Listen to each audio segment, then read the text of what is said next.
नमस्कार दोस्तों, मैं रणधीर गोरखपुर उत्तर प्रदेश से अधीर बायोफ्लॉक फिश फार्म के आपके इस चैनल में आपका स्वागत करता हूं।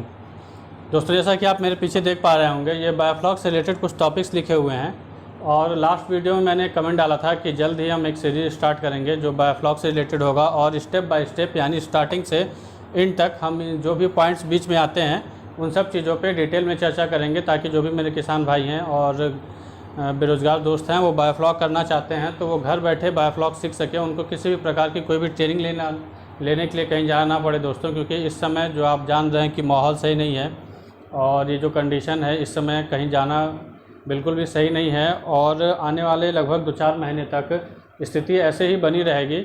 और कई लोग हैं जो सेटअप वगैरह स्टार्ट कर चुके हैं जिनको काफ़ी प्रॉब्लम्स आ रही है आगे बढ़ने में, तो इसलिए मैंने सोचा है कि मैं इस टॉपिक्स पे चर्चा करूँगा इस सीरीज़ से। ये दोस्तों ये थ्योरी के चैप्टर होगा, यानी थ्योरेटिकल होगा पूरी तरह से।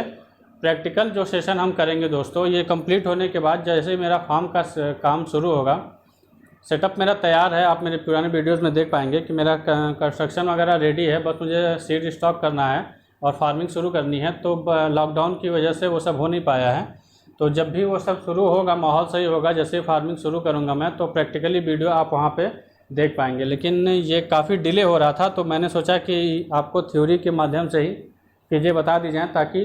और ये दोस्तों ये लगभग ट्रेनिंग का ही पोर्शन है, जो कहीं भी ट्रेनिंग में बताया जाता है वो बिल्कुल ऐसे ही होता है, कुछ एक आध पॉइंट्स ऊपर नीचे होंगे। तो इन्हीं सब चीज़ों पर अगर ये सारी चीज़ें अगर आप अच्छे से समझ पाते हैं दोस्तों और इनको अच्छे से देख के आप करेंगे तो मुझे लगता है कि आपको किसी भी तरह के ट्रेनिंग की लेने की बिल्कुल भी ज़रूरत नहीं पड़ेगी। और अगर आप सीरियस होंगे दोस्तों बायोफ्लॉक को लेके तो। और वीडियो आगे बढ़ाने से पहले मैं 2-3 चीज़ें और कहना चाहूँगा दोस्तों। जैसे किसी को भी अगर बायोफ्लॉक से रिलेटेड कोई पार्ट्स की आवश्यकता है तो कोरियर का काम शुरू हो चुका है, यानी कोरियर सर्विस शुरू हो चुकी है, तो पार्ट डिलीवरी का काम भी शुरू हो चुका है। तो जिनको भी किसी भी तरह के बायोफ्लॉक से रिलेटेड कोई पार्ट्स लेने हैं, सामान लेना है, वो हमारे व्हाट्सअप नंबर पर हमसे संपर्क कर सकता है। और हमसे जुड़ने के लिए दोस्तों मेरे व्हाट्सअप का वो जो ग्रुप है मेरा, उसका डिस्क्रिप्शन में जिसका लिंक मैं डिस्क्रिप्शन बॉक्स में दे दूँगा। टेलीग्राम ग्रुप का भी मैं लिंक डिस्क्रिप्शन बॉक्स में दे दूंगा, आप वहां से हमसे जुड़ सकते हैं। और अगर कोई भाई हमसे फेसबुक पे जुड़ना चाहता है तो फेसबुक का भी जो मेरा ग्रुप है उसका लिंक डिस्क्रिप्शन बॉक्स में आप मिल जाएगा आपको, आप वहां से हमारे साथ जुड़ सकते हैं। तो चलिए दोस्तों वीडियो को आगे बढ़ाते हैं और कुछ समझते हैं कि क्या क्या हमें इस सीरीज़ में हमें कवर करना है, जो हमारा चैप्टर चलेगा कैसे चलेगा। तो पहले तो ये बायोफ्लॉक से रिलेटेड टॉपिक है, ये सारी चीज़ें मैंने लिख दी हैं। मैं कुछ चीज़ें इनके बारे में आपको बता दूँ। जैसे दोस्तों पहले नंबर पे हम जानेंगे, पहला जो वीडियो स्टार्ट होगा वो इंट्रोडक्शन से होगा कि बायोफ्लॉक क्या है और कैसे ये काम करता है, इन सब चीज़ों पे हम जानेंगे। दूसरा जो हमारा टॉपिक है दोस्तों, इक्विपमेंट और आइटम, कि हमें बायोफ्लॉक शुरू करने के लिए या स्टार्ट करने के लिए किन किन सामान की ज़रूरत पड़ती है, क्योंकि एक थोड़ा लंबा लिस्ट है और काफ़ी लोगों को प्रॉब्लम्स होती है कि क्या क्या सामान हमें चाहिए। आधे अधूरे सामान के साथ वो सेटअप स्टार्ट कर देते हैं और बाद में फिर उनको काफ़ी समस्या होती है दोस्तों। तीसरा जो टॉपिक हमारा दोस्तों होगा वो टैंक कंस्ट्रक्शन का, कि कौन सा टैंक हमें बनाना है, कौन सा टैंक अच्छा होता है बायोफ्लॉक के लिए, कैसे हमें वाटर कैलकुलेशन करना है, किस तरह का टैंक हम सेटअप करें, वो सब चीज़ें जो आउटलेट वगैरह का सिस्टम है वो सारी चीज़ें हम टैंक कंस्ट्रक्शन में कवर करेंगे दोस्तों। और चौथा है दोस्तों एरिएशन सिस्टम। चौथे पार्ट में हम एरिएशन सिस्टम को समझेंगे, यानी जो भी एरिएशन लगता है, एयर पंप वगैरह, कितने तरह के पंप बायोफ्लॉक में यूज़ होते हैं, कितने उसका एलपीएम है, कितने टैंक के लिए यानी वाटर कैपेसिटी के लिए हमें कौन सा पंप हमारे लिए अच्छा होगा और उसे हम किसके साथ यूज़ करें, एयर स्टोन के साथ यूज़ करें या ऑक्सी ट्यूब के साथ, तो वो चीज़ हम टैंक कंस्ट्रक्शन में देखेंगे दोस्तों। पाँचवा जो है वो फिश टाइप है दोस्तों, यानी कौन सी मछली हमें स्टार्टिंग में करने के, तो लगभग सभी मछलियाँ कर सकते हैं, सभी तो बहुत बड़ी लिस्ट हो जाएगी दोस्तों, सभी मतलब जो पॉपुलर है आसपास। जैसे बहुत लोग पूछते हैं कि रोहू कतला वगैरह कर सकते हैं कि नहीं, कर तो वो भी सकते हैं, डायरेक्टली मना नहीं किया जा सकता, लेकिन स्टार्टिंग में उसे नहीं करना है। तो कौन सी फिश सुटेबल है बायोफ्लॉक के लिए, वो हम 5वें टॉपिक पे चैप्टर में देखेंगे। छठा है दोस्तों आइटम फॉर वाटर, मतलब वाटर प्रिपरेशन करने के लिए हमें किन किन चीज़ों की ज़रूरत पड़ती है। ये बहुत ही इंपॉर्टेंट टॉपिक है दोस्तों और इसको समझने में बता दूँ, इस चीज़ को जानने में मुझे 15 से 20 दिन लग गया था। मैंने कई तरह के वीडियोस को सर्च किया, जो किताबों को पढ़ा है, तब जाके मुझे पता चला कि कितनी क्वांटिटी में और कितनी मात्रा में क्या क्या डालना होता है। तो छठा टॉपिक हमारा वाटर प्रिपरेशन, एकदम स्टेप बाय स्टेप चलेंगे दोस्तों हम, एकदम स्टेप जैसे जैसे काम शुरू होता है, जैसे जैसे फार्मिंग बढ़ती है आगे, वैसे वैसे ही हम टॉपिक को बढ़ाएंगे। सातवां है दोस्तों वाटर पैरामीटर, किन वाटर पर कौन से वाटर पैरामीटर होने चाहिए और कितना उसको मेंटेन करना है, कैसे उसको मेंटेन करना है, वो सब चीज़ें हम वाटर पैरामीटर्स में देखेंगे। 8वें टॉपिक पे दोस्तों हमारा है वाटर टेस्टिंग एंड कंट्रोल। हमें जो वाटर पैरामीटर है, मतलब वाटर में हम क्या क्या टेस्ट करते हैं और उसे कैसे कंट्रोल कर सकते हैं, ये लगभग दोनों एक ही है। इन दोनों टॉपिक्स को हम एक ही दिन में कवर करेंगे दोस्तों, और लगभग सेम है, लेकिन फिर भी मैंने टॉपिक्स में बनाया है तो लगभग ये सेम है। हम इन दोनों को एक ही दिन में कवर करेंगे एक ही वीडियोज़ में। बहुत बड़ा वीडियो नहीं बनाऊंगा क्योंकि लोग बोर हो जाते हैं, देखते नहीं हैं पूरा वीडियो। एक लिमिट में वीडियो रहेगा ताकि आप पूरा देखें और अच्छे से समझ पाएँ, क्योंकि लोग वीडियोस को स्किप करके देखते हैं और कुछ ऐसे पॉइंट्स उसमें होते हैं जो वो छोड़ देते हैं, बाद में फिर वो कमेंट के या वीडियो कॉल्स के माध्यम से वही चीज़ पूछते हैं दोस्तों। तो जब भी अगर आप बायोफ्लॉक को लेकर सीरियस हैं एक्चुअल में, तो जब भी वीडियो देखिएगा तो पूरा देखिएगा ताकि आपको क्लियर हो पाए। 9वां चैप्टर जो हमारा दोस्तों है वाटर प्रिपरेशन। वाटर प्रिपरेशन कैसे करना है, इस चीज़ के बारे में हम समझेंगे, कितने दिन का अच्छा होता है, कैसे, ये सब चीज़ें हम इसमें समझेंगे। 10वें चैप्टर में दोस्तों फ्लॉक डेवलपमेंट, तो ये भी एक ही दिन का टॉपिक है, एक ही वीडियो में हम इसे कवर कर लेंगे। फ्लॉक डेवलपमेंट जब कैसे दिखता है, कैसे पता चलता है कि फ्लॉक डेवलप हो रहा है, उस चीज़ के बारे में। नेक्स्ट है जो हमारा चैप्टर दोस्तों वो है fish sanitisation and stock density, मतलब फिश को कैसे सैनिटाइज करना है, जो हम दूर से लेके आते हैं मछली को, बच्चे को, तो उसे कैसे सैनिटाइज करना है, और स्टॉक डेंसिटी यानी कितनी डेंसिटी होनी चाहिए आपके टैंक में बच्चे की, वो हम यहाँ समझेंगे। नेक्स्ट है दोस्तों CN रेशियो। CN रेशियो क्या होता है, कार्बन नाइट्रोजन का रेशियो, कैसे हम इसके, ये अमोनिया ही है दोस्तों, ये मेनली इसका मतलब है अमोनिया।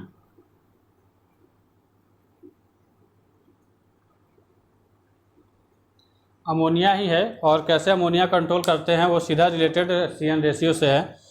नेक्स्ट है फीड मैनेजमेंट, कितना फीड हमें देना है सीड को, बने जो मछली है हमारी, कब कब देना है, कितने परसेंटेज से देना है, बॉडी वेट का कैसे कैलकुलेशन करते हैं, वो सब हम फीड मैनेजमेंट में देखेंगे।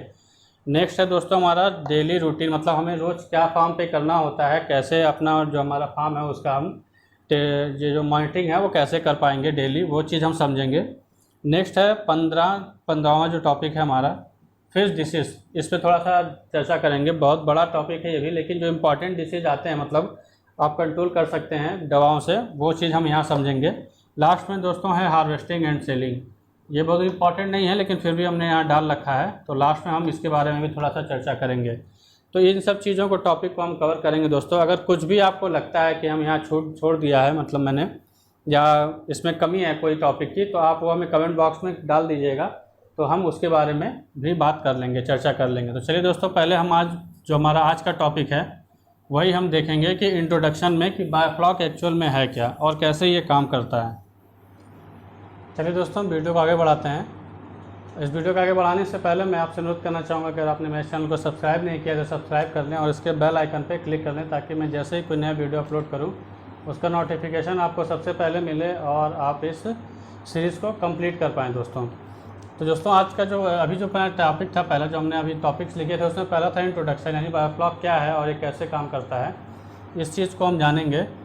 तो दोस्तों, बायोफ्लॉक जो है वो एक तकनीक है, सूक्ष्म जीव पर आधारित एक तकनीक है, यानी माइक्रो ऑर्गेनिज्म।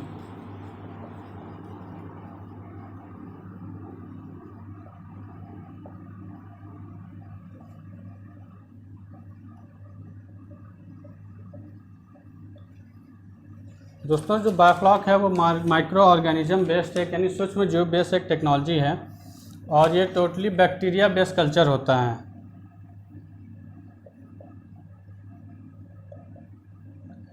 दोस्तों, ये बैक्टीरिया बेस्ड कल्चर होता है, इसमें हम बैक्टीरिया पैदा करते हैं, जो हमारा टैंक होता है उसमें हम बैक्टीरिया पैदा करते हैं, और वो माइक्रो ऑर्गेनिज्म, उसी को बोलते हैं सूक्ष्म जीव, बैक्टीरिया को ही उसको टैंक में डेवलप करके हम यहाँ बायोफ्लॉक फार्मिंग करते हैं, फिश फार्मिंग करते हैं।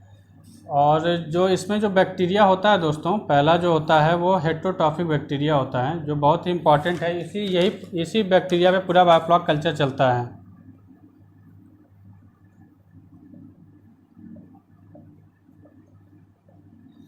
हेटेरोट्रॉफिक बैक्टीरिया का कल्चर ही बायोफ्लॉक कल्चर है। इसी बैक्टीरिया पे हेटेरोट्रॉफिक, यानी इसी बैक्टीरिया पे बायोफ्लॉक काम करता है। दूसरा एक और बैक्टीरिया इसमें यूज होता है, नाइट्रो बैक्टीरिया, नाइट्रिफिकेशन प्रोसेस के लिए।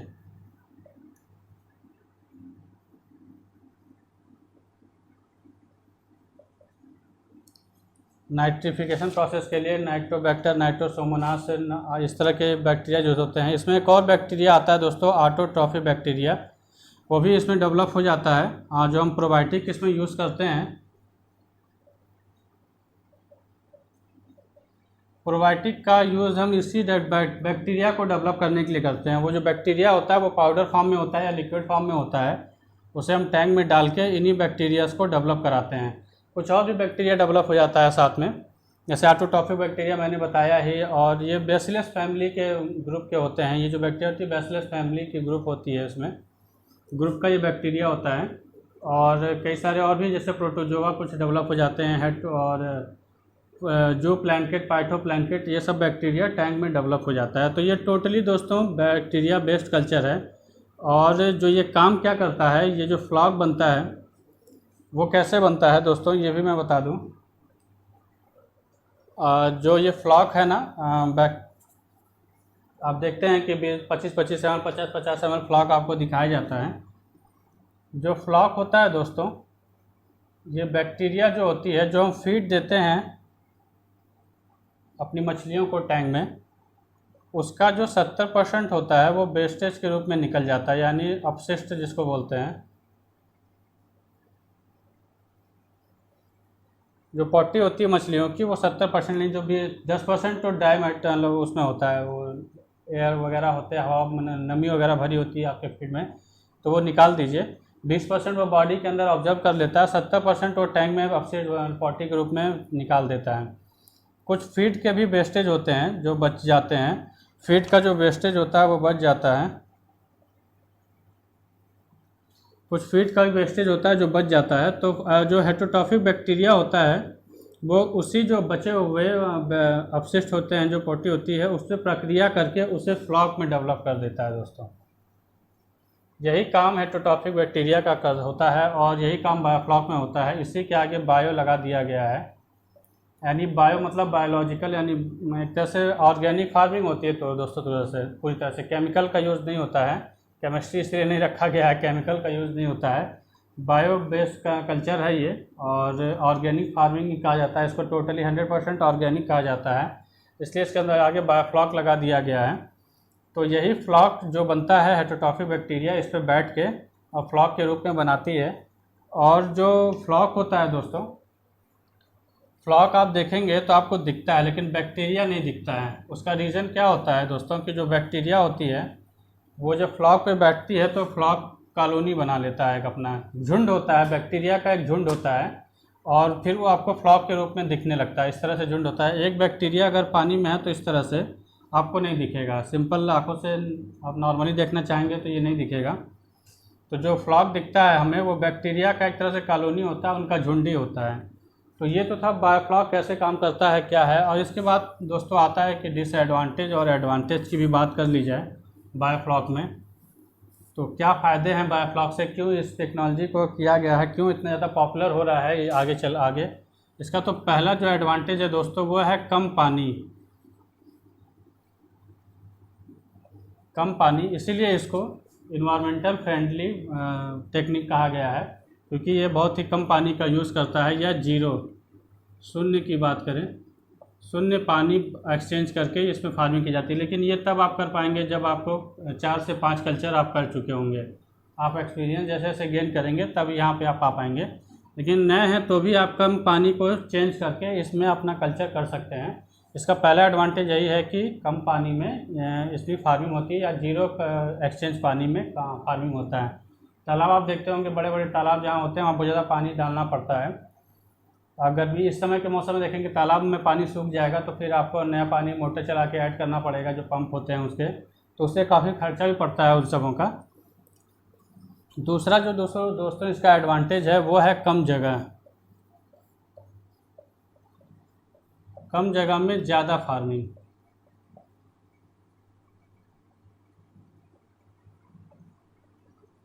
दूसरा एडवांटेज है दोस्तों इसका कम जगह में ज़्यादा फार्मिंग। इससे ये होता है कि जिनके पास कम जगह है, जिन किसान के पास छोटी जगह है, या जो भी फार्मिंग करना चाहते हैं, इंटरेस्टेड हैं फिश फार्मिंग में, तालाब ना होने की वजह से मछली पालन नहीं कर पाते हैं, तो बायोफ्लॉक के माध्यम से फिश फार्मिंग कर सकते हैं।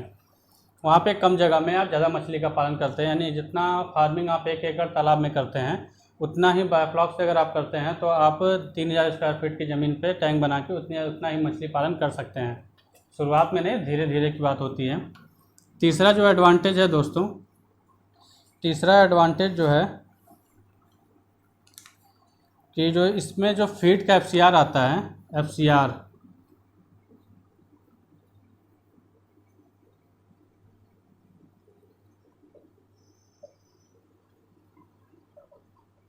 तीसरा बेनिफिट है दोस्तों FCR, जो फीड कन्वर्जन रेशियो, जो फीड अपना खर्च होता है तालाब की अपेक्षा इसमें बहुत कम खर्च होता है। तालाब से लगभग 50 से 75% कम फीड यहाँ पे यूज़ होता है।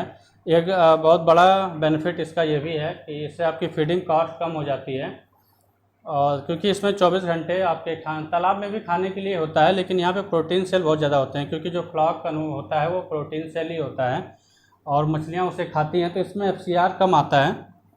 चौथा जो दोस्तों बेनिफिट है वो ये है कि इसमें मछलियों में जो बीमारी लगती है,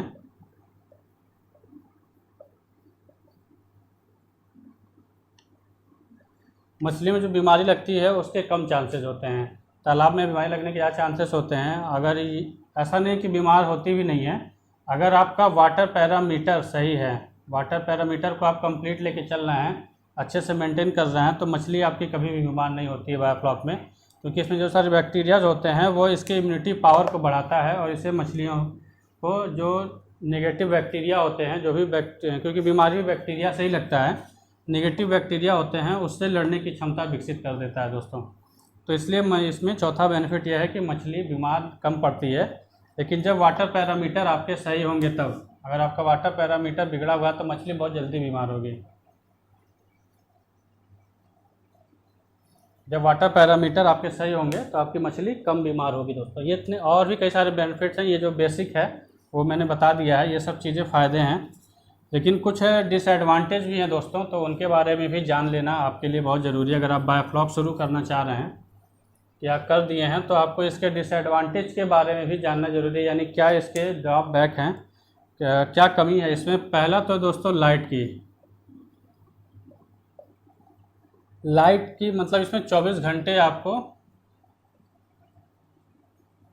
बिजली की आवश्यकता पड़ती है। जो एरिएशन पंप चलता है उसे आपको 24 घंटे चलाना होता है, और ज़्यादातर जगहों पे 24 घंटे बिजली नहीं होती है। गांव साइड में चले जाइए तो आप 12-12, 14-14 घंटे बिजली होता है। तो ये एक समस्या इसमें है, ये सबसे बड़ा इसका डिसएडवांटेज है कि इसमें 24 घंटे बिजली की आवश्यकता पड़ती है, और जिसके लिए आपको बैकअप का ऑप्शन रखना पड़ता है। इन्वर्टर रखिए, सोलर रखिए, जनरेटर रखिए। तो जब आपका बड़ा सेटअप का कॉस्ट लगता है, 20 टैंक से लेके आगे आप बढ़ते हैं, तो वहाँ पे आपका बैकअप में आपका खर्च ज़्यादा हो जाता है। बैकअप ऑप्शन में आपका खर्च थोड़ा ज़्यादा, क्योंकि जो मोटर होते हैं एरिएशन वाले वो हैवी हो जाते हैं, इसलिए आपका बैकअप में खर्च ज़्यादा होता है। और जो लोग कहते हैं कि बायोफ्लॉक कम इन्वेस्टमेंट का काम है, तो ऐसा नहीं है। 4-6 टैंक लगा के आप केवल अपना पालन कर सकते हैं, बहुत अच्छा पैसा नहीं कमा सकते हैं, अपनी जीविका चला सकते हैं। ये इसलिए कहा जाता है बायोफ्लॉक कम इन्वेस्टमेंट का है, क्योंकि वो 4-6 टैंक लगा के केवल अपनी जीविका चला सकते हैं और अपना खर्चा चला सकते हैं। लेकिन आपको अच्छे में पैसा कमाना है तो आपको 20 से ऊपर टैंक लगाने पड़ेंगे, तो वो ज़्यादा इन्वेस्टमेंट का काम है, वहाँ पे इन्वेस्ट आपको ज़्यादा करना पड़ेगा। दूसरा जो डिसएडवांटेज है दोस्तों, वो तालाब की अपेक्षा ज़्यादा देख रेख है। मतलब इस बायोफ्लॉक टेक्नोलॉजी में आपको देखभाल ज़्यादा करना पड़ता है। यहाँ पे सुबह शाम आपको टाइम देना है। तालाब में आप 2-4 दिन 10 दिन नहीं जाते हैं, फीड भी नहीं कराते हैं, फीडिंग भी नहीं देते हैं, तभी कोई दिक्कत नहीं है, मछली में कोई ज़्यादा इफेक्ट नहीं पड़ता है। लेकिन बायोफ्लॉक में आपको डेली फीडिंग करानी है, सुबह शाम, जो भी टाइम आपने डिसाइड कर रखा है, सुबह शाम आपको कम से कम पर डे तो आपको वाटर पैरामीटर, सभी वाटर पैरामीटर को चेक करना पड़ता है और वाटर पैरामीटर को मेंटेन करके रखना पड़ता है। तो ये चीज़ है ड्रॉबैक कि आपको ज़्यादा रख रखाव करना पड़ता है, ज़्यादा मेहनत करना पड़ता है तालाब की अपेक्षा। और वही चीज़ है, तीसरा जो है वाटर पैरामीटर, सभी वाटर पैरामीटर को आपको मेंटेन करके चलना पड़ता है। कोई भी पैरामीटर अगर बिगड़ता है तो मछलियों में डिसीज आने के चांसेस बहुत ज़्यादा होते हैं। तो वाटर पैरामीटर आपको प्रॉपर मेंटेन करके चलना पड़ता है। चौथा जो दोस्तों है हाई डेंसिटी।